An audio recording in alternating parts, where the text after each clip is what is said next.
Hello, everyone, and welcome to the Lords of the Night. With me, as always, is the Lord of Pain, Ranting Monkey, Hey guys. and the Lord of Pennies, Satsu 2 Cents. What up, Dope? And I'm your host, Scribe, the Lord of Punishment. Hello, everyone. Hello, chat. Hope you are having a good week so far, and that everyone is safe and well and getting ready to pig out on Thanksgiving and onward. Monkey, Satsu, how are you? How are you, Satsu? I am good, just not a fan of being sick. Welcome to the human race, I guess. Shut up, you. Okay. And Monkey, how are you? I'm good, thanks. How are you? I'm all right. I have a bit of a headache coming on. Hopefully, I've took some Tylenol, so hopefully that'll make it go away quicker. Other than that, it's been a relatively peaceful day. Of course, I almost got hit by a car on the way to home from work because it's a day that ends in Y.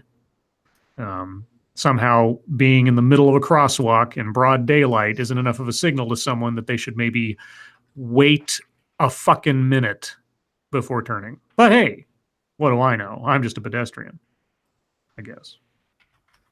I'm not bitter. Nah, I'm fine. So let's see. Monkey Dick, Jim Jones, movies, video games. Hit that like button if you have not already, and at least 2/3 of you have not, because I guess you don't like me. You got to stop looking, Scribe. That's the key. No, I must know. I must know how much I am appreciated.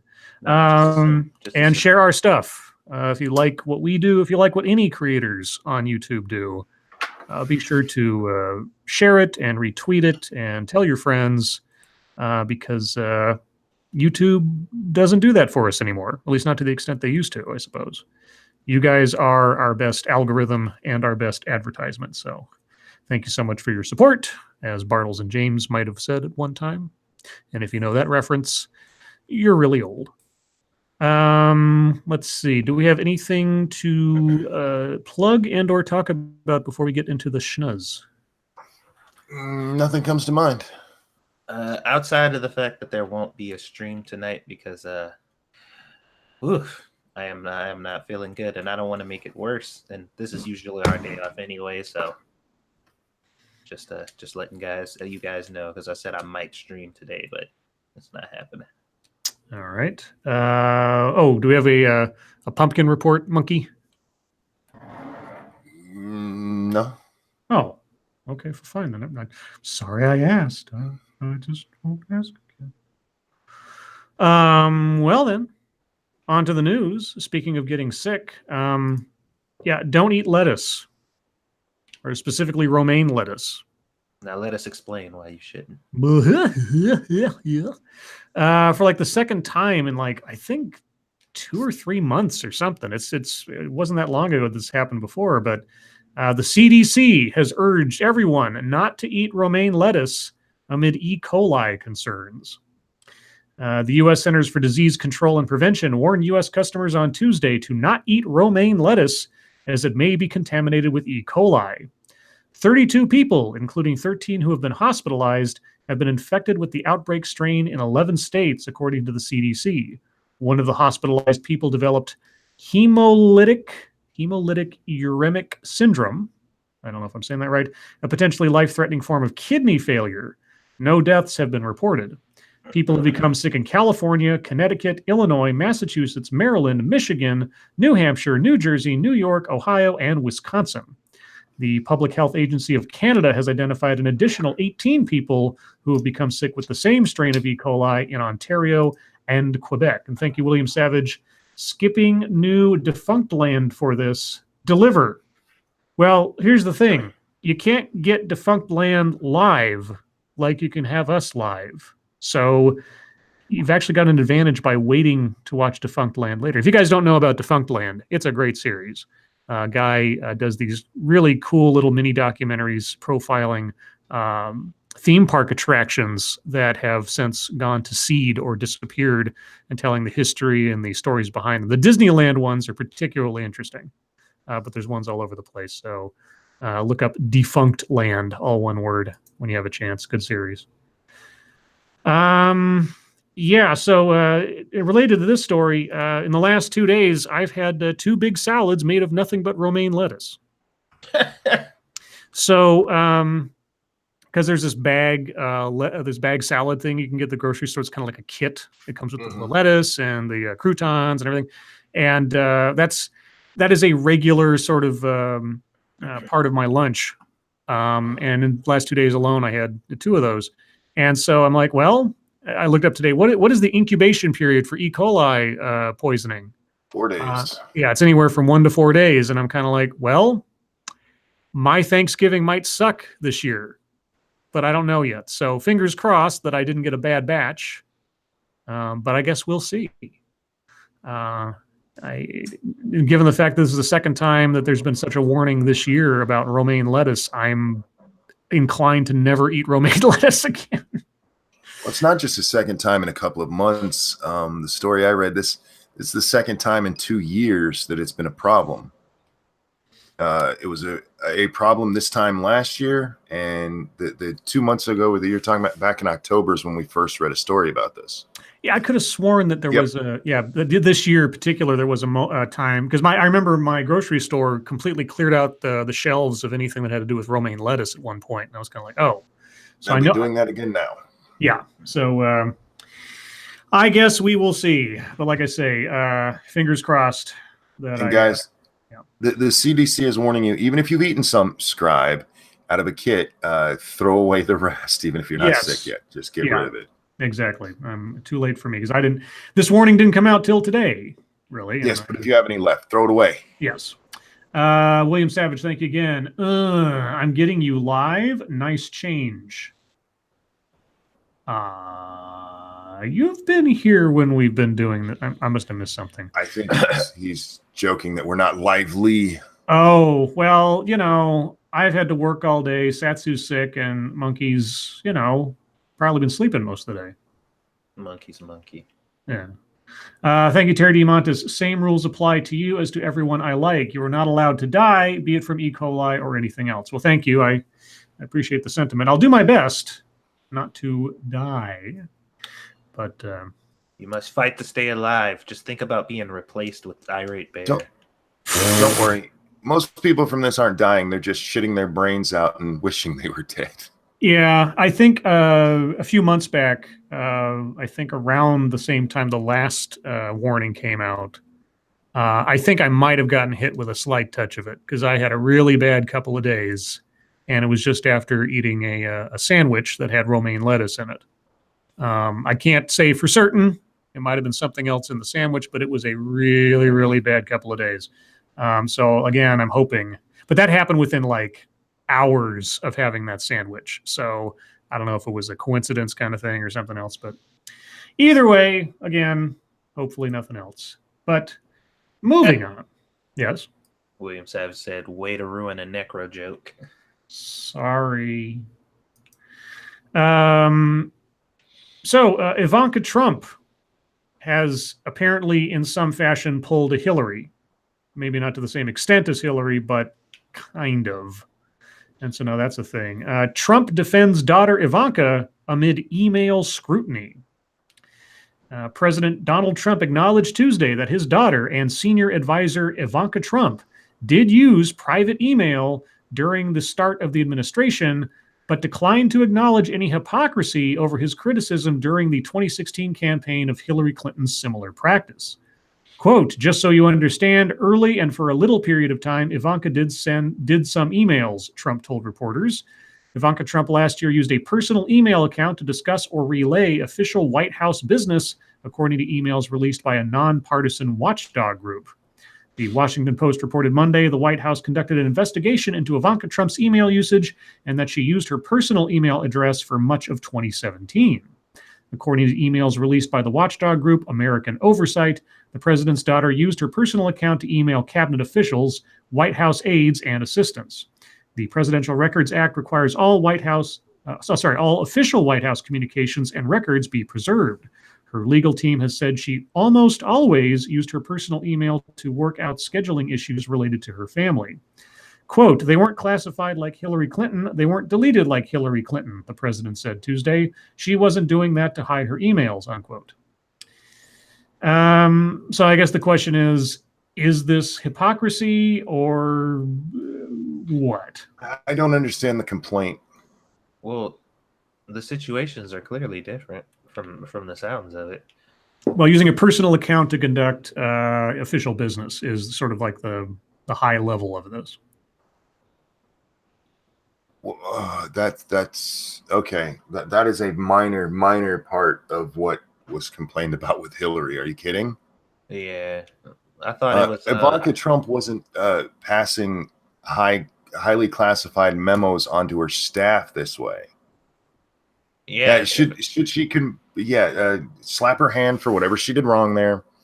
But that's not what the Hillary email story was about. Are you out of? I thought the highlight of it, at least from what I was paying attention to, I thought it was the fact that they were classified. Like that is it. Okay. Yeah, I don't know about that one. Yeah, I can't. They don't say in here whether or not anything that was being sent was classified. I'm sure if it was, well, we would have heard about it. Left that out. Yeah. So,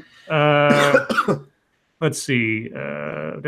Trump also suggested Ivanka Trump's email use was in accordance with records retention laws. Quote, the presidential record, they're all in the presidential record, Trump said. There was no hiding. You're talking about a whole different ... You're talking about all fake news, Trump said. There was no deletion. There was no nothing. Hillary deleted 33,000 emails. She had a server in the basement. That's the real story. The 33,000 emails Clinton deleted were personal in nature, says CNN. Bullshit. They already know that's bullshit. CNN's still telling that lie. Personal in nature, huh? Uh-huh. That was not a quote from Trump. That was the closing line of the article from the author, Sarah Westwood. So I don't know all the details of the Hillary thing off the top of my head. So this unless they say something else or some other information comes out, this doesn't sound as bad. If it was improper, yeah, but yeah, I don't know. Ivanka Trump wasn't exactly Secretary of State, so exactly. Thank you, Sanguine. If it was just scheduling emails, this is a non-story. Investigate it, and as long as that is the limit, give her a stern talking to and be done. Yes. Sure. Yes, I agree. But of course, the appearance of hypocrisy is enough to fuel every story from now until the end of next week about a double standard kind of thing. It would be if we were actually talking about hypocrisy. The whole problem with those 33,000 emails, that were just her talking about her wedding is we already know that most of the ones that they were able to recover had nothing to do with that shit. We know for a fact that Hillary was not taking care of confidential documents like she was supposed to, partially through her fucking email usage. Anyway, like I say, it will be called hypocrisy, even if it technically isn't. So, what else? So speaking of other things that have come to light, Acting Attorney General Matthew Whitaker. Yeah.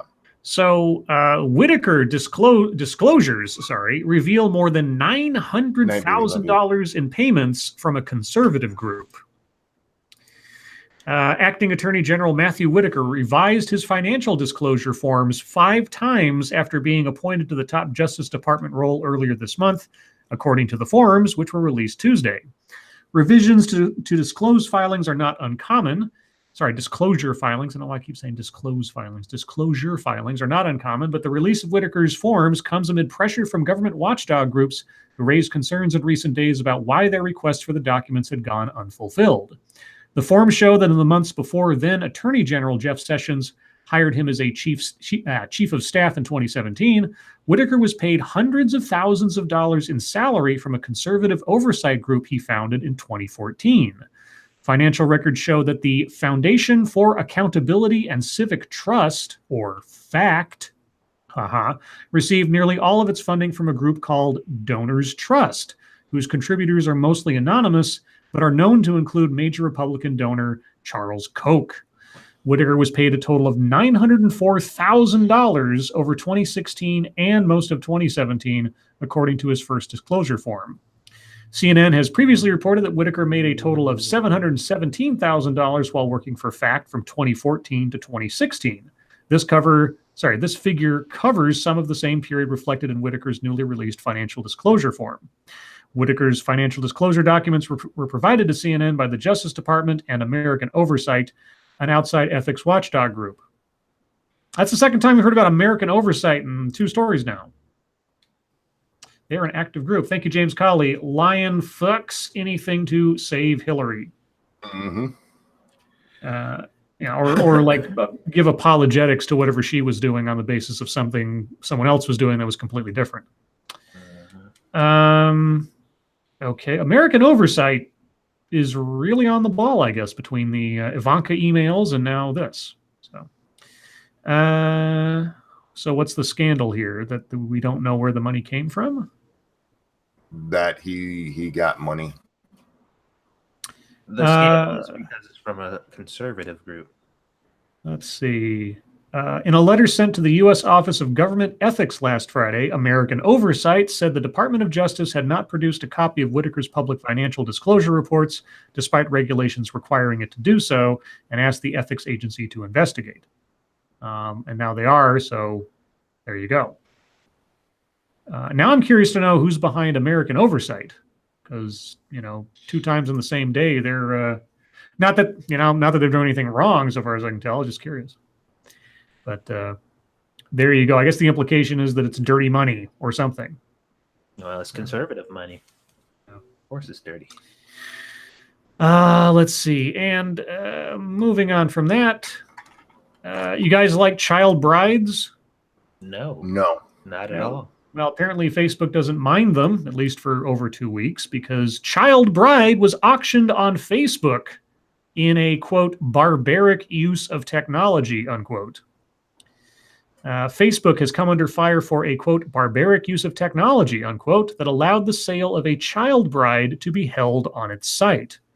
An auction was held on the social media platform for a 16-year-old girl in South Sudan, which sought payment for her hand in marriage. Facebook said the post was taken down as soon as the company learned of it, but that wasn't until after the girl was married. According to the children's rights organization Plan International, the girl was bid on by 5 men, some of whom were reportedly high-ranking South Sudanese government officials. Activists are concerned that this auction, for which the father reportedly received 500 cows, 3 cars, and $10,000 in exchange for his daughter, could inspire other families to use social media sites to receive larger payments. Plan International's 500 cows. Yeah, that's a lot of cows. Plan International's country director in South Sudan, George Odom, said, quote, that a girl could be sold for marriage on the world's biggest social networking site in this day and age is beyond belief. Not really. I'm not surprised that someone would try to do something like this. I am kind of surprised at how long it took Facebook to take the post down. And there's that. Facebook told CNN that its platform was used for the bidding, which started on October 25th, and that it removed the post on November 9th, 15 days later. Quote, any form of human trafficking, whether posts, pages, ads, or groups, is not allowed on Facebook. We removed the post and permanently disabled the account belonging to the person who posted this to Facebook. We're always improving the methods we use to identify content that breaks our policies, including doubling our safety and security team to more than 30,000 and investing in technology. So out of 30,000 guys, you couldn't find a child bride being sold off on your platform for over 2 weeks. Yeah, but they can definitely ban somebody almost immediately for being accused of being racist. Yes. Thank you, Prospero. American Oversight is specifically designed to go after Trump due to his failure to divest himself. Just check their website. Aha. All right. Who's funding it? Just out of curiosity. if you know, if it says. I mean, maybe it's unnamed donors, I'm like sure it's a grassroots effort. a grassroots effort. Yes. It always is. Let's see. The South Sudanese National Alliance for Women Lawyers, NAL, told CNN that the auction was not posted by her family, but that was done by someone from the community instead, and that the family benefited from the bidding war. Quote, a few of our colleagues were able to get in touch with the mother of the bride, and she was not happy about it. She added that the marriage took place on November 3rd, 2018, according to locals the association spoke with. Okay, so Facebook was 6 days late. Well, actually, more than that, because the marriage was probably finalized before then anyway, so it didn't matter. Let's see. Do they have any idea about what happened to her? Let's see. Plan International has also called on the South Sudanese government to investigate and suspend any officials involved in the bridal auction. Quote, child marriage is a serious violation of human rights and a form of violence against girls, Plan said in a statement.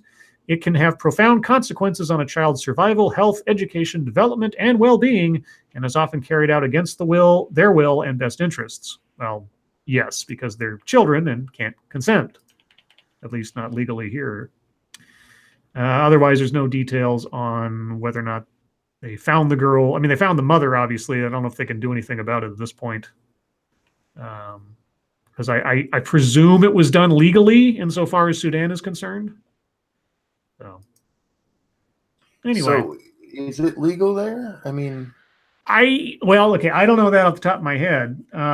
Arranged marriages and child brides, I know, aren't uncommon in that part of the world. I think the only element here that's weird is the Facebook part.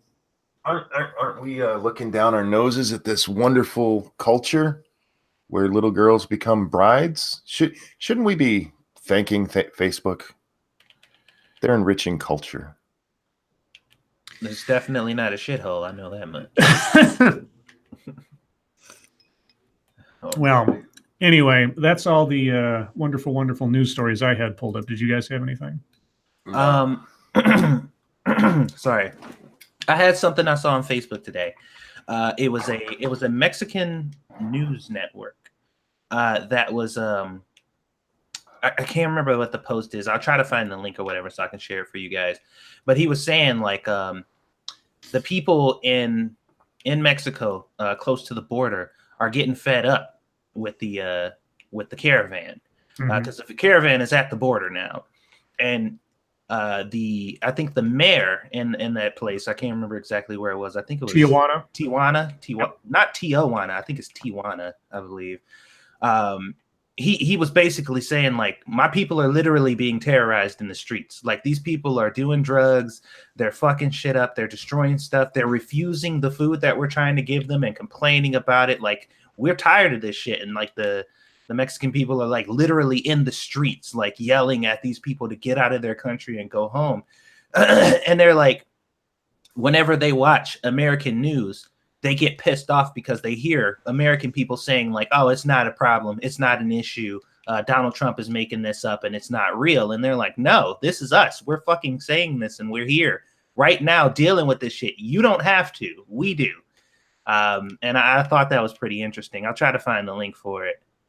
Thank you, Snowstorm. According to Islam, banging kids is okay. Well, it's the whole like 9-year-old bride that Muhammad took, I think it was, wasn't it? He married her when she was 6, banged her at 9. Oh, married her when he was 6, right? I put a link in there that was sent to me by Massive Dynamics. It tells us the origin of what is that? The watchdog called? Oh, American Oversight. Yeah. It's made up of former members of the Barack administration. Aha. Baracko. I hadn't heard that one before. Let's see. It was founded by Austin Evers, a State Department lawyer in the Obama administration, and Melanie Sloan, a former federal prosecutor. Oh, yeah. Previously worked for Vice President Joe Biden. Right. Okay. Would you guys have any other stories? No. No, I found the link though, so hold on, I'm about to share it. Thank you, James Colley. It's about fucking time. Now they know how us Texans feel. I think this is it. Thank you, James. Facebook comedian Brian. What? Brian that was Day. Oh, it's a video. Okay. Yeah, that was the dude who was All right. was commenting about it. Okay. Well then, guys, it'll be then MSS News Time. If you guys have stories you'd like us to read on the air, please send them to us via Twitter, not Facebook, because they sell children, using the hashtag MSS News. I can't promise we'll get to them all, but that's only because you guys inundate us with so many stories. We rarely have time to get to them all. But I'll do my best to touch upon at least one from every individual I see, and of course, unless it's something we've covered already. So let's start off with one from senior staff reporter and chief Florida correspondent Colleen Bernier. Polar Bears X-rated Christmas display in shopping mall leaves customers stunned. An X-ray. Oh. Well, that's just the positioning of the. Okay. I'll send the link out in a second. Customers were left red-faced after spotting two polar bears looking very cozy in a shopping center Christmas display. Stunned shoppers at the usually family-friendly mall on the Isle of Man spotted the Arctic animals in a rather compromising position over the weekend. Gobsmacked patrons. How many different ways can you say that they were surprised or shocked? I mean, really, it's like the same sentence over and over again. Gobsmacked patrons took to Twitter over the X-rated Christmas display where the bears appeared to be doing it doggy style. One visitor to the Tinwald Mills shopping center said, quote, "I was quite amused yet disturbed by their placement of the Xmas polar bear." Another said, "It looked like they were having sex, no question about it." Yeah, I think somebody at the mall was having fun. But links in the chat, guys, if you guys want to see that stuff. Sean Pierce says, real or fake polar bears? They were fake. I feel like this started with somebody being like, I bet you I can make this a news story. Well, I think somebody setting up the display just thought it'd be funny because of the way that the bears are positioned. Because like the bear that's standing up, he's displayed as though like you'd see a stuffed grizzly bear or something in somebody's lodge, but they just happen to put him behind the other bear that's on all fours. So there you go. Your imagination does all the work. Let's see. Oh, here's a similar story to the one Satsu was talking about from Massive Dynamics. Anger as migrant caravan of 3,000 arrives in Tijuana at the U.S. border. Hundreds of Mexicans took to the streets of Tijuana to protest as some 3,000 migrants hoping to get into the U.S. arrived in the border city. As many as 10,000 from the migrant caravan that has been crossing Central America are expected over the coming weeks. Demonstrators waved Mexican flags, sang the national anthem, and chanted "Out, out" in front of a statue of Aztec ruler Cuauhtemoc. I know I'm saying that wrong. About a mile from the U.S. frontier. The U.S. frontier. They say there will be chaos in Tijuana if the migrants are forced to wait months to seek asylum in America, especially as Donald Trump has vowed to keep them out. Some accuse the new arrivals of being dangerous. A woman who gave her name as Paloma said, quote, "Let their government take care of them," unquote. Protesters also fear the U.S. will close the frontier, damaging Tijuana's economy. Mayor Juan Manuel Gastelum said the city was ill-prepared to handle the caravan, calculating they would be in the city for at least 6 months as they wait to file asylum claims. He appealed to the federal government for assistance and said, quote, "No city in the world is prepared to receive this. If I'm allowed this avalanche, it is a tsunami." His words were seized on by the U.S. president, who tweeted, quote, "Likewise, the U.S. is ill-prepared for this invasion. They are causing crime and big problems in Mexico. Go home," unquote. So that is what's happening at the border. Thank you, Nick's opinion. Did one bear have a plunger? Not that I could see in the photo, Nick, but you never know. It might have been well hidden. So I'm interested in the conundrum that they're facing right now, because there are people who are saying that Trump said that all Mexicans are dirty criminals who come over here and commit crimes. And they're like, no, Mexicans are good people. Every single one of them are awesome, amazing people who all come over here for opportunity, and they are exclusively the reason why America's great. But now all the Mexicans are saying, get these fucking migrants out of our fucking place because they're ruining shit and we don't want them here. We agree with Trump. So now, what do? Where do you go from here as an upstanding activist? What's your next move? I guess we'll find out if we find out at all. Let's see. This one comes from Froggy. If it'll come up. All right. South Florida restaurant is busted for using a construction drill as a mixer. Let's see. Inspectors were at Maine Moon Buffet in Custer Bay last week based on a complaint. And among the violations was something we've never seen before, says the news. The inspector found kitchen staffing, using a construction drill as a mixer. According to the inspection report, employees were using the drill to mix batter. While it may be innovative, it's against the rules and possibly a safety and health hazard. The Occupational Safety and Health Administration has different guidelines for commercial kitchen equipment and construction equipment, and the Centers for Disease Control and Prevention warns about concerns with equipment being used during food processing that may be contaminated with lead. Brio in the Falls, I don't know what that is. I guess it's another restaurant. Was also ordered shut last week after an inspector found a roach issue. There was also mold in the ice machine and slime on the soda gun. Ew. Yeah, be careful eating at greasy spoons in Florida.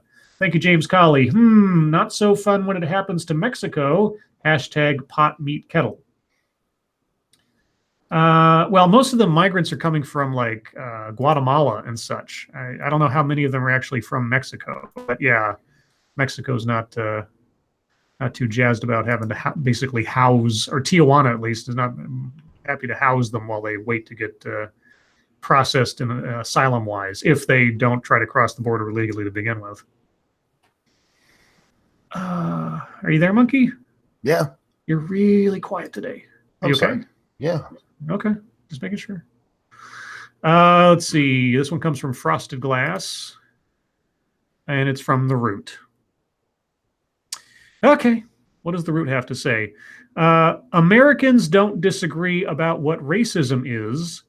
White people do. Oh, God. So white people aren't Americans now, I guess. Somebody says I missed a super chat. I apologize. Thank you, Snowstorm. Nuke them for resisting. Well, I'm not Representative Swalwell, so I wouldn't do that, but he might. He likes nukes. Okay. In theory, and this is from Michael Harriot, our friend at The Root. In theory, I am the Pulitzer Prize-winning author Michael Harriot, Ph.D., a great husband and father who gave up a lucrative career in music to spend more time with my family.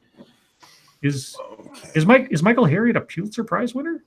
Or is that just rhetoric or something? Okay, I don't know. In reality, I have not been awarded a prize for my writing. You're already confusing me, dude. I haven't received a doctorate, and my family would probably describe my singing as less than stellar. So where are you going with this? But in spite of the notes that come out of my mouth, the reality is that the Pulitzer people get to determine who wins the award, and I've never done a doctoral thesis. But why should that matter? What counts is what's in my heart. I have no idea where you're going, dude.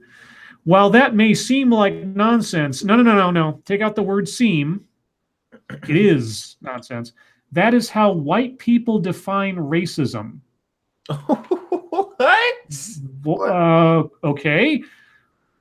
I'm fascinated. Do tell. Of all the entitlements that fall under the umbrella of the oft-rejected term white privilege, perhaps the biggest is the opportunity to exist in theory. The opportunity to exist in theory. White people are afforded the freedom of living in a perpetual state of grand delusion, which allows them, among other things, to create reality out of hypothetical thin air. Like you're I doing right now? I wasn't aware that I was a Ravnos, and for those of you that are World of Darkness fans, you know what I'm talking about. As the dominant members of our society, Says you. dominant by numbers, I guess, but Jay-Z's got more on me than I have on him. Anyway, as the dominant members of society, they get to trade in false equivalencies. Sorry, okay, and define their existence by dismissing everything that doesn't fit their narrative. What? Holy shit. Michael Harriot, you're saying this? You're saying dismissing everything that doesn't fit their narrative. Dude, he can start a drive-in movie theater with this projector. Holy fuck. They preface sentences with, quote, all things being equal, or, quote, imagine if a white person said, unquote. They can vote for a white supremacist and call it racial anxiety. They can create a term like reverse racism out of whole cloth. No, most of us point out reverse racism isn't a thing. It's just racism. Yeah, reverse racism would be like not being racist. Yeah, not that's acceptance. Somebody else. Yeah. To them, reality isn't important. What matters are the things that feel real to them. Oh my God. What is happening right now? Okay. What is it? Somebody help me. I think I done slipped into He stepped through the looking glass or something? Dude. I told you missed super chats. Did I? I'm sorry, guys. If it was $2 ones, they don't tell me that. Then I got that one. I got that one. Got that one. Got that one.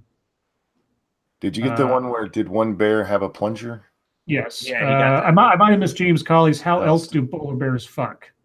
Okay. Yeah. Sorry, guys. The $2 ones, if they slip by, YouTube doesn't tell me that they're there. I apologize. So if I've missed any others, I don't think I have. Let me know. I'm glad you guys appreciated that joke, by the way.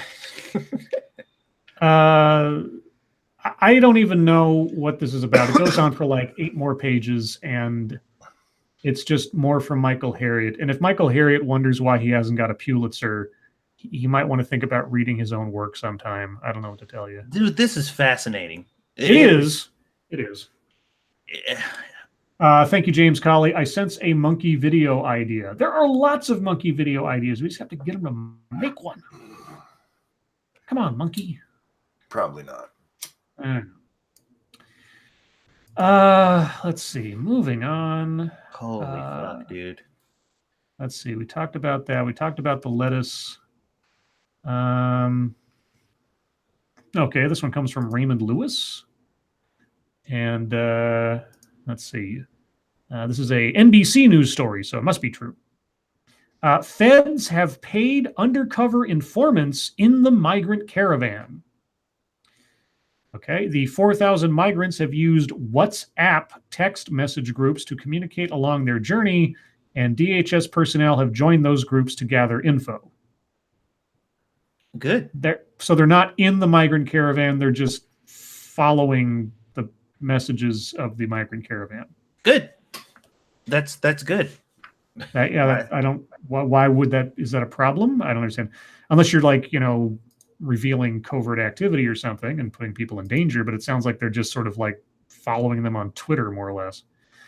The Department of Homeland Security is gathering intelligence from paid undercover informants inside the migrant caravan. Okay, well, that's not what you said before. That is now reaching the California-Mexico border, as well as monitoring the text messages of migrants, according to 2 DHS officials. The 4,000 migrants, mainly from Honduras, have used WhatsApp text message groups as a way to organize and communicate along their journey to the California border, and DHS personnel have joined those groups to gather that information, right?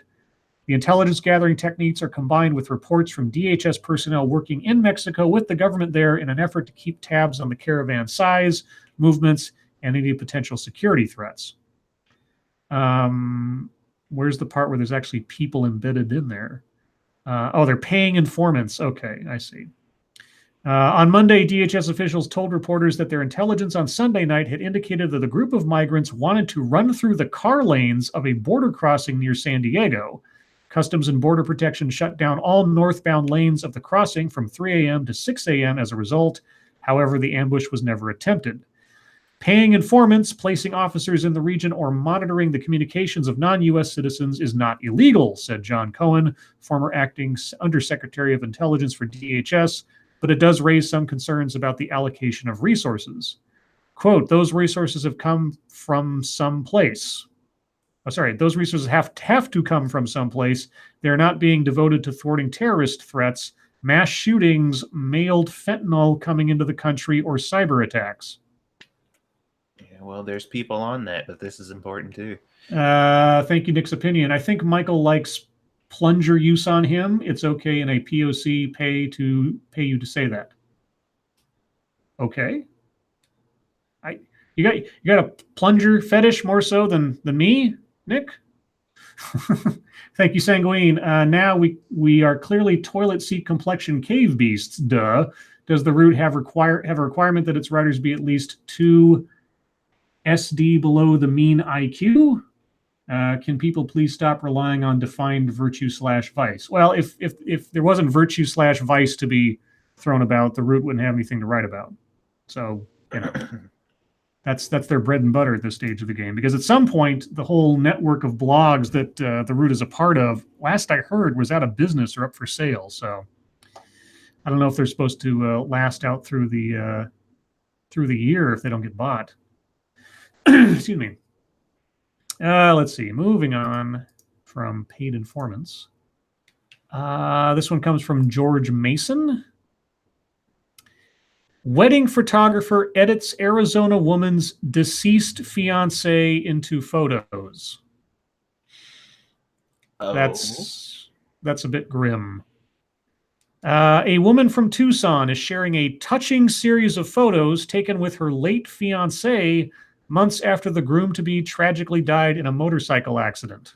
That is sad. Debbie Gerlach's fiancé, Randy Zimmerman, was killed in a motorcycle wreck in February, 9 months ahead of the couple's November 11th nuptials. But now, thanks to a creative photographer, Gerlach was able to keep Zimmerman's memory alive with the otherworldly wedding photos, which have gone viral after Gerlach shared them on her would-be wedding date. So you've got this semi-transparent guy kissing and or hugging the lady in her bridal outfit. It's a little it's creepy. It is creepy, but it's also sad. Yeah, I'll put a link in the chat so you guys can take a look if you'd like.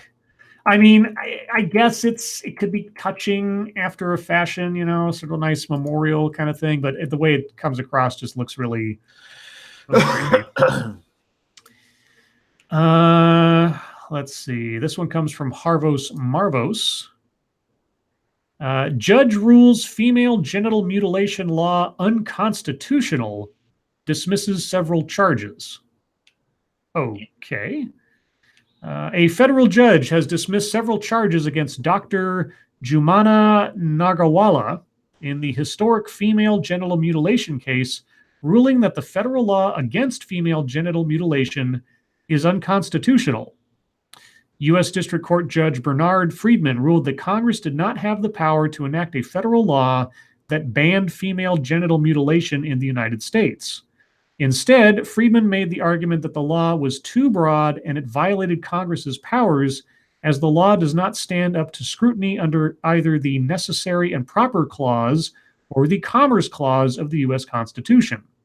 He also found that laws penalizing female genital mutilation should be handled at the state level, similar to laws regarding criminal sexual conduct, battery, or child abuse. Shannon Smith is the defense attorney for Dr. Nagawala. She tells 7 Action News that this is, quote, absolutely a huge victory. When you actually studied the law they enacted, there was no constitutional basis for them to enact the law. It's really an issue that should be left to the states, unquote. Smith also says the doctors did not perform female genital mutilation. She says they performed a mild form of female circumcision. Is that not the same thing? A mild form? Is that sort of like being a little pregnant? saying, quote, what Dr. Nargawala was doing, if we had gone to trial, would have been vindicated that she was not mutilating little girls. He was circumcising the vagina. Okay. While we're happy with the victory and we'll certainly take it, there's a part of me that's a little disappointed that the public isn't going to see the evidence brought out at a trial to see that she was never guilty of it in the first place. Right. Okay. Well, I guess that will, I'm certain that will head up higher into the court system. So we shall see. That's interesting. Let's see. Moving on. This one comes from Axonar. Langley School pulls Japanese rising sun flag after student petition. But it was their flag. Okay. A Langley school has removed a Japanese rising sun flag from a history classroom after a student-created online petition against it generated thousands of signatures over the weekend.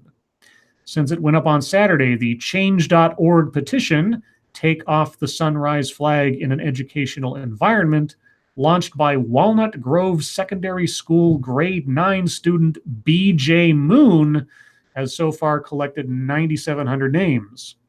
Moon said he and the other students who complained about the flag were, quote, all Koreans and descendants of a country that was colonized by Japan, unquote. Korea has painful memories of the Japanese occupation during the Second World War that, among other things, forced thousands of women into sexual slavery by Imperial Japanese Army as so-called comfort women. School board spokesperson Ken Hoff said the flag was being temporarily taken down to allow further discussion with the students who objected to its display and their parents. Quote, it's a little unfortunate that this was taken out of context, Hoff said on Monday. The flag is being actively used as a teaching tool. You can't start editing and censoring history, unquote. While there have been many messages condemning the use of the flag, a lot of them were from well outside the school district, Hoff said, and the district has also received emails supporting the decision to use the flag. Sorry, guys, I'm back. I was listening the whole time I was gone, though, and did I just hear, because this one was broken up for me, a history class, they petitioned to pull down the rising sun flag? No, students petition to take down the rising sun. Yeah. In a history class? In a history classroom, yeah. I'm going to sit over here and be quiet. Go ahead.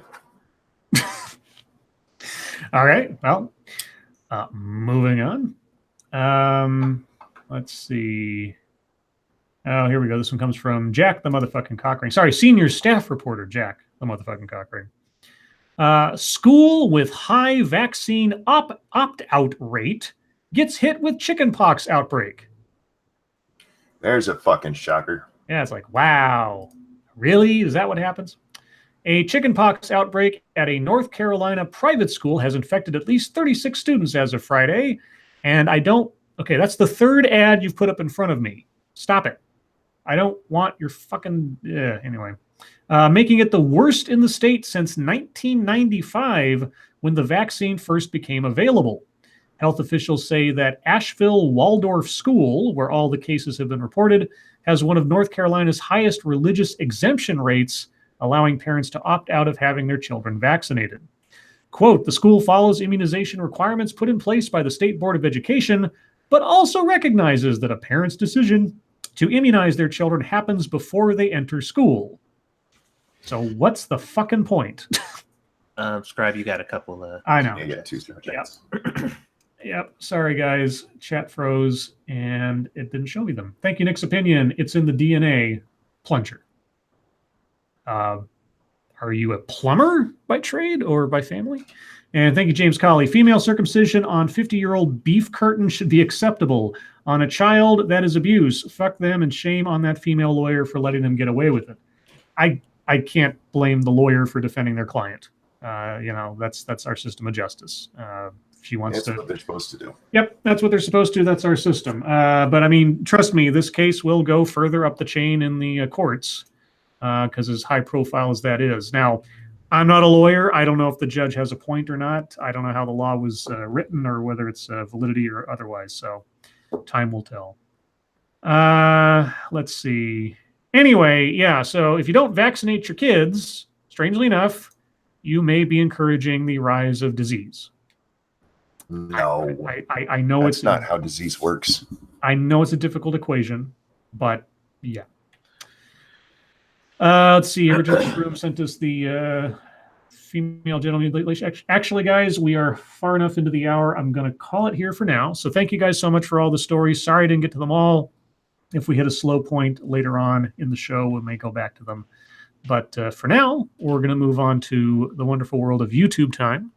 Satsu, what have you been up to today?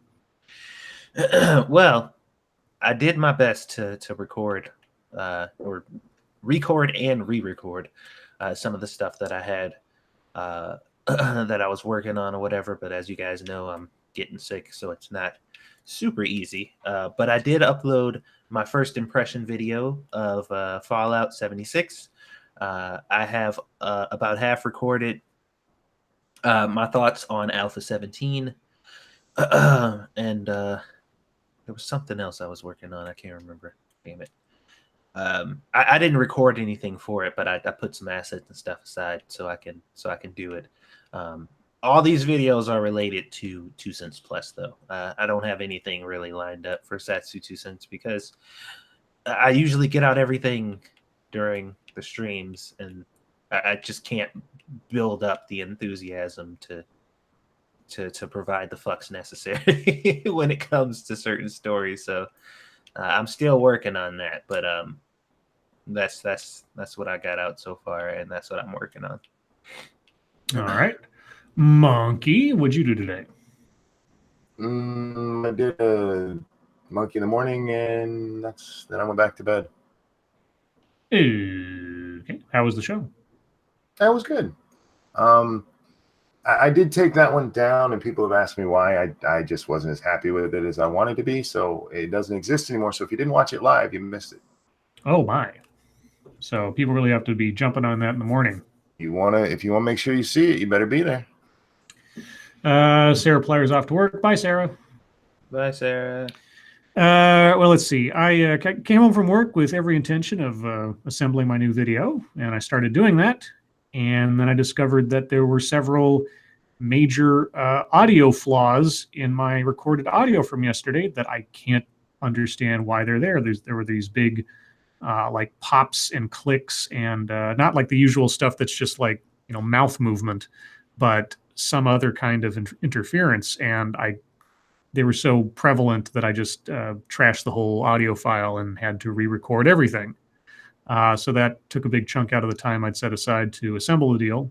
So I'm about halfway done putting it together now, and I hope to be done with it tomorrow afternoon-ish and have it posted before tomorrow night's stream. So there's that. Otherwise, yeah, that's all I was able to do today. I got waylaid by audio issues, which sucks, but what are you going to do? Other than that, I guess we'll move on to internet fucketry time. What are your 4 words to ruin Thanksgiving? What? Oh, you didn't see this little meme that's been going around? No. It's the Twitter meme of 4 words to ruin Thanksgiving, and mine were "Grandpa got me pregnant." That'll do it. I mean, I guess that's not much in the realm of fucketry, but Satsu, do you have any fucketry for today? I kind of jumped the gun and talked about mine earlier. Other than that, there was a debate on Twitter on whether or not Piccolo from Dragon Ball Z is black. He is not, by the way. He's fucking green, you fucking weirdos. But yeah, that was the thing. Okay. Monkey, did you have any internet fucketry? I have a few. Okay, well, if you have a few, let me do my couple first, then to get those out of the way. Because well, actually, no, I'll save mine because mine will transition into deep topic time. So I'll hold off. Monkey, go ahead. Let's see. Let's start with Amber Roberts. Amber Roberts tweeted out yesterday Who is Amber Roberts, by the way? I have no fucking clue. Mm-hmm. I take out both of my laptops at airport security. Random guy scoffs, "What do you need two laptops for?" Me, "Well, one is for my astrophysics work, and one is for my artificial intelligence work." Hashtag priceless, hashtag women in STEM, hashtag women in tech, hashtag Ali or AI, hashtag girl boss. Humble brag. And Yes, I'm sure somebody really asked her what they were for. Well, she goes on. There's actually a series of tweets here. Let's get back to let's go in order. I'm now trending on I am very smart. r/I am very smart. If anyone is curious as to why women might feel unwelcome in tech, check it out.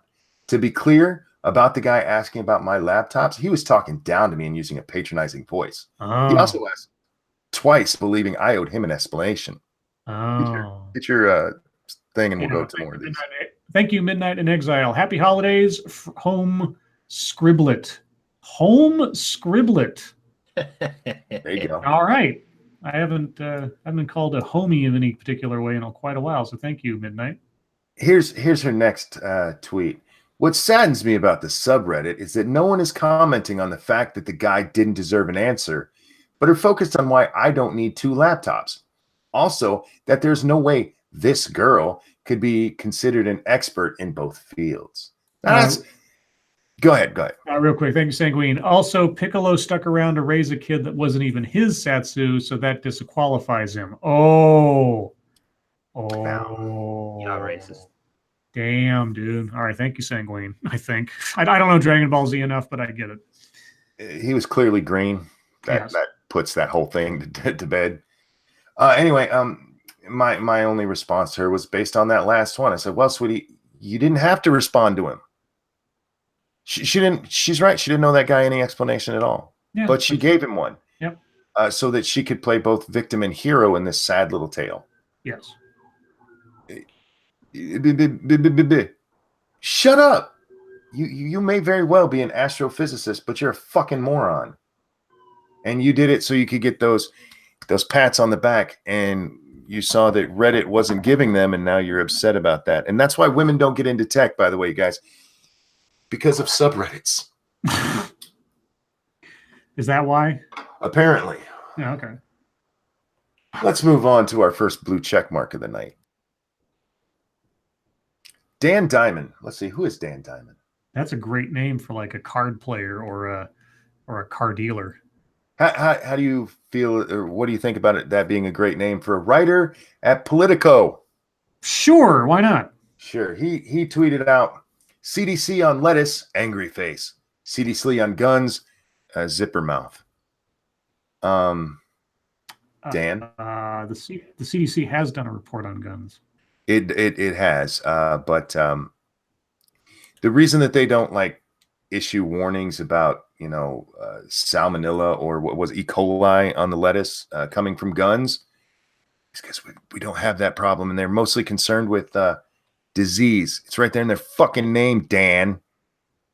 It's Center for Disease Control, Dan. What a dumb gun ownership is a disease, Monkey. It's a mental disease. Ammosexuals are a problem. Fucking blue check marks, man. Can they get dumber? Oh my god! You never heard that before, Satsu? No. Oh, ammosexuals? No, that's been around for quite a while. Yeah. Don't make me laugh that hard, dude. Oh, sorry. I will be less funny now. Yes, please. Thank you. I will greatly appreciate that. The next one comes from a CNBC article I read today. It's on the fall of the FANG groups, the FANG tech groups. That's Facebook, Apple, Amazon, Netflix, and Google. They're all having a rough year. Their stocks have fallen to the point where those five technically are in their own bear market right now. They've fallen so badly. But as I'm reading this article, I come across this. This is how they explain the problems with Facebook. Okay. Facebook shares have slid 40% from their highs. A bevy of negative publicity has come since this summer, especially focused on top Facebook executive handling of foreign influence on the 2016 U.S. election. Yeah, Jesus. Really? Yeah. I remember reading the huge scandal about they're not taking care of user data. We've actually seen that a couple of times this last year. Yeah, security breaches. Let's say Netflix producing a whole bunch of programming nobody watches because it sucks. Well, this one I'm specifically talking about Facebook themselves. Sure. Because yes, we have heard a little bit on the handling of foreign blah blah blah. I haven't heard anybody take that seriously. I don't know anybody that stopped using Facebook because there might have been Russians meddling in the 2016 election. I have heard a lot of them go, "Wow, you're banning conservatives left and right. I'm just not going to use your shit anymore." Or you're not secure, so why would I want to put my information exactly on there? And when we did hear about the meddling, it was always like, Facebook identified 40 different articles or ads that people look like. 40? God, how many users does Facebook have? A couple billion? Yeah, wow. And they think that's why Facebook shares have slid 40% is because of Facebook's handling of foreign influence on 2016. No, now my favorite of the day. Okay. And the one that's likely to get me in most trouble. Alexandria Ocasio-Cortez. Oh, yes. AOC. She tweeted out today in response to someone else, actually. But she tweeted out today, "My dad died when I was 18. My mom scrubbed toilets and drove school buses. I bartended to help her and still won a congressional primary at 28. I'll take my family over a fat bank account any day, and my experience makes me a better legislator. I am the people I work for." Let's back up, baby. Let's back up, sweetheart. Your dad died when you were 18. That's sad. It is. I'm sorry to hear your father passed away. But at 18, you're a fucking adult. If you were living with your mom, you weren't helping her by getting a fucking job. You were doing what most grown-ass adults should be doing. And what's the word I'm looking for? Oh, yeah, paying your own way, you stupid bitch. You're right. You absolutely are the people you work for because they have that same kind of mindset. I'm living with mom as an adult, and I did something to help her out. You want to help your mom out? Pay her fucking rent every day, whether your dad's alive or not, you spoiled shitbag. You should have been out there getting a job at 18, you nasty bitch. And hey, look, good luck in Congress. You are going to go far in this world because you are exactly the people you work for. And unfortunately, there's a whole lot of stupid people just like you out there. I'm done. Okay. So there are a few things on the Twitter machine today, but the one that had the most conversation, I guess, today that I've had so far. Oh, first off, I should mention that Yosef, occasional guest on the show, and Proud Boy, apparently he's being flown out to either New York or California, something, in order to go on ABC and be interviewed about the Proud Boys. Yep. So in the near future, we may see Yosef on national news. I wished him a fun trip on Twitter, and subsequently, a whole bunch of people who liked my wishing him a fun trip have subscribed to my Twitter account. Cool. It's really odd. I got like just this influx of all these people subscribing to my Twitter account, which I'm not complaining. It was just very odd. I was like, oh, okay, well, there you go. But the thing that caused the most conversation and or consternation, depending. And we've talked about this, or at least I've talked about it over the last couple weeks, ever since the story really came about, and that's the killing of Jamal Khashoggi. We got some of our first sort of solid comments from Trump today, or at least in writing. The short version is President Trump affirmed his support for the Saudi crown prince. Quote, maybe he did and maybe he didn't, unquote, plan the Khashoggi killing, a statement said. Wait. Was that him affirming his alignment with him? Sorry, what? What? Read the first. President Trump affirmed his support for the Saudi crown prince, quote, maybe he did and maybe he didn't, unquote, plan the Khashoggi killing, a statement said. So saying maybe he did and maybe he didn't says, okay, I definitely support him. Well, it's a shrug and not a condemnation. Yeah, but it's okay. Anyway, so and I've brought up the question several times, you know, even though it's a futile one to bring up, really, given the circumstances. But how do you respond to something like this? Like, exactly what do you do if it was found out to be a planned or a targeted killing by the Saudi regime on an individual? And so I asked the question because it's still in my mind, even though I don't have an answer for it. I said, my regrettable cynicism begs for an answer to this question, though understandably rhetorical. If not essentially having to diplomatically shrug our shoulders at this, what should the U.S. have done in response? And, you know, people, I'll just go through some of the responses. I won't name names per se, but I was asked, what would you have the president do? And I said, I'm not sure. That's the frustrating part. If Saudi Arabia didn't have oil, a strategically advantageous geography, and wasn't as financially entwined with us as they are, we'd probably sanction them North Korea style. But that isn't the case, so I don't know.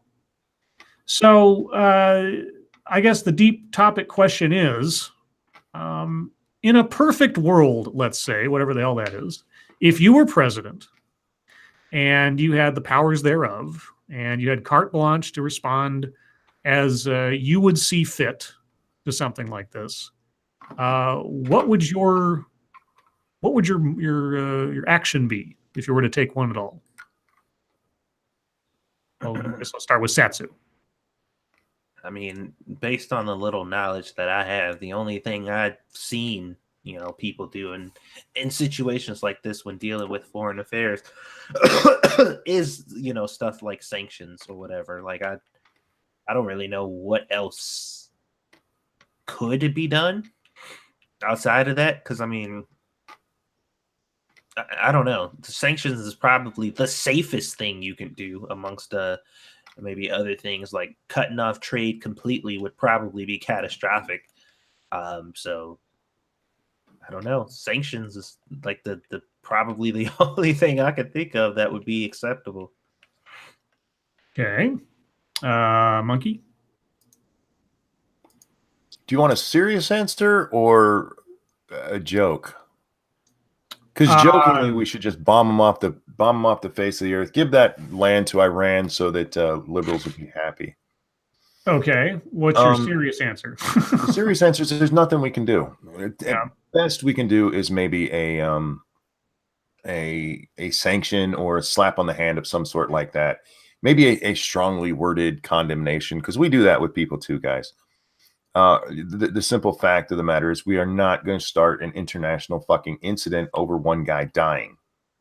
We're just not. And do your history, guys. The last time one guy died and we started wars over it, it went very, very badly. Oh yeah, Archduke Ferdinand.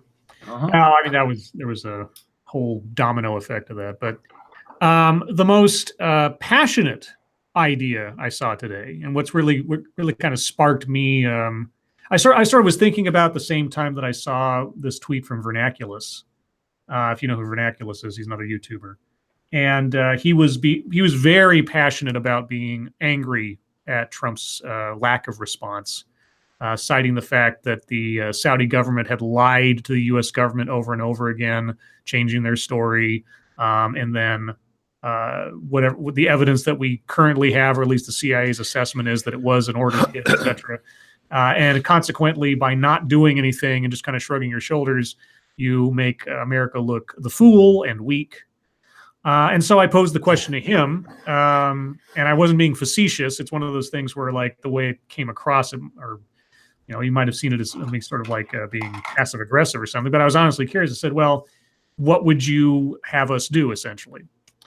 And his response was, and this, I'm still not quite sure, like on a Hollywood cinematic, you know, true blue American apple pie kind of way, I could see a movie president doing this. I'm just not sure if it's practical in the real world. But his response was that effectively we should say something like, our alliance with Saudi Arabia is called into question. Why? Well, again, like I said, because I don't want to speak for him. But what I gathered from his thread of posts was that you have an ally who lied to us, deceived our government, and killed a U.S. resident and journalist in a targeted assassination, then tried to cover it up. So which part of that makes it? Because I keep hearing this. They lied to us. They lied to. Would everybody feel better if they just, yeah, we did it right off the bat? Well, I don't think it makes it any better, but it definitely doesn't make it any more palatable. I'm just being a realist here. I mean, I don't know. It's like, and I want to reiterate to people getting upset about it and making it, and it's already a horrific situation, but trying to make it even more. And they lied about it. It's not like they cheated on us, for fuck's sake. It's not like we caught them banging somebody else. And you lied to me about. No, they murdered somebody. Stop acting like they lied to us. Like, of course they fucking lied to us. We'd lie to them the same way. Yeah, I'm sure we have. All right. We are a fucking nation that watched Russia just take over Crimea and did fucking nothing. Yes. We're a nation that has watched fucking Syria gas their own goddamn people and done fucking nothing. And you want to go to war? What? Break an alliance over a goddamn journalist getting killed? I get it. Nothing is more sacred than journalists on this planet anymore. But we're not going to destroy international relations over that. Okay, so I just want to reiterate for anybody confused, I am not unaware of the cold calculations of, international politics. I'm not a political science major, but I get the basics. Also, I don't have an answer as to what would be the most, proportional response or satisfactory thing or whatever else.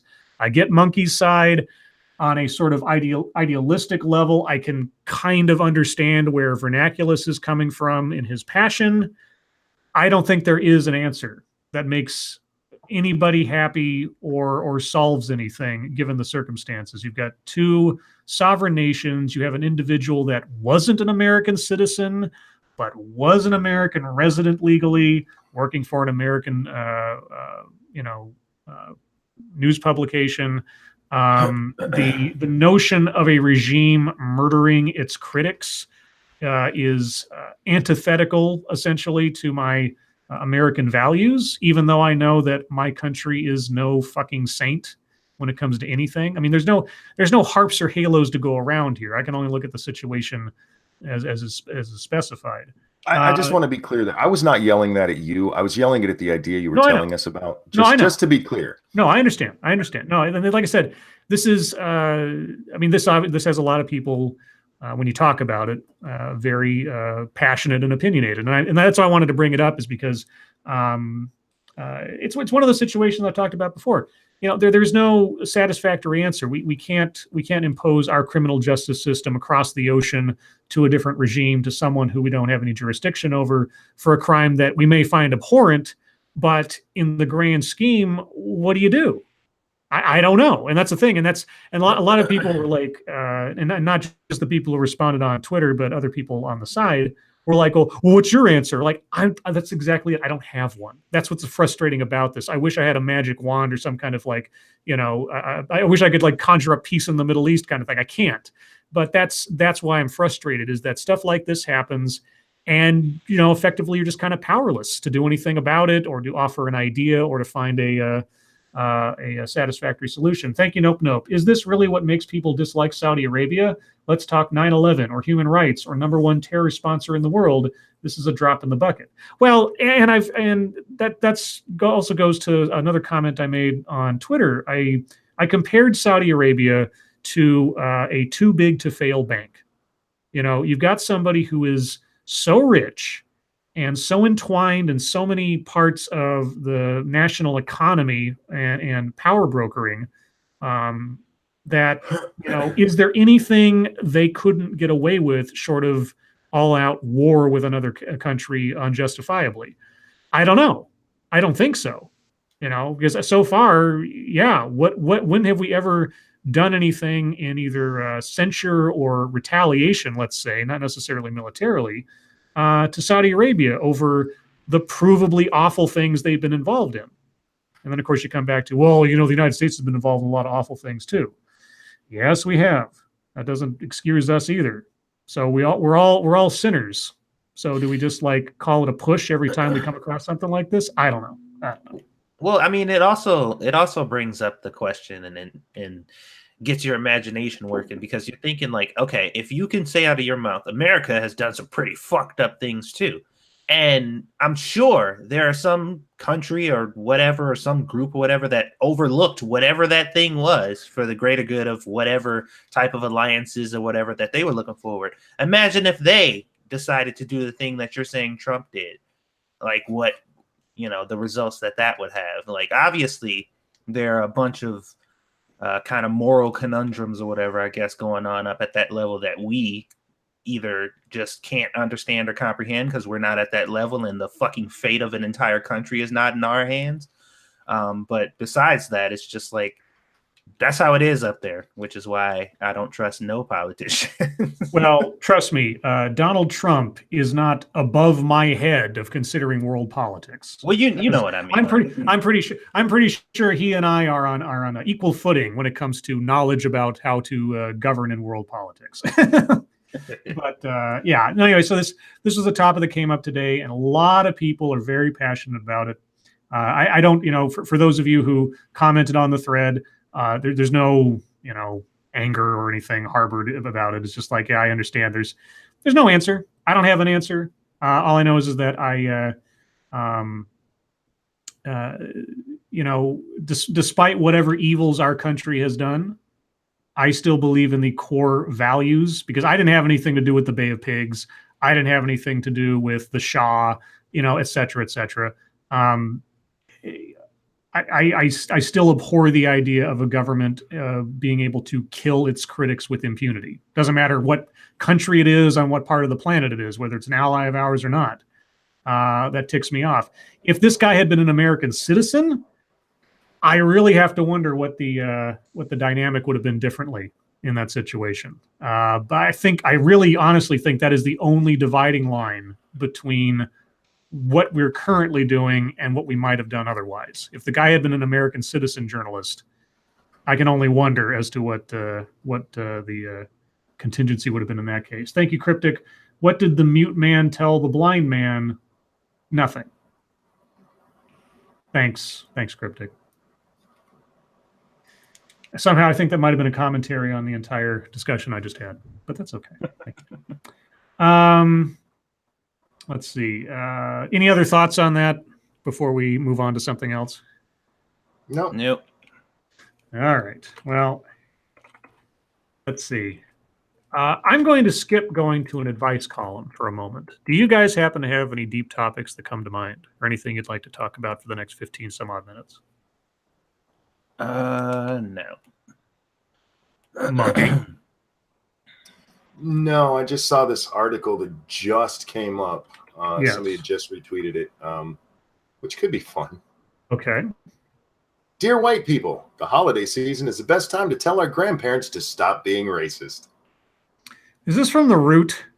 No, this is actually from The Independent. The Independent. Yeah, somebody named Jordan O.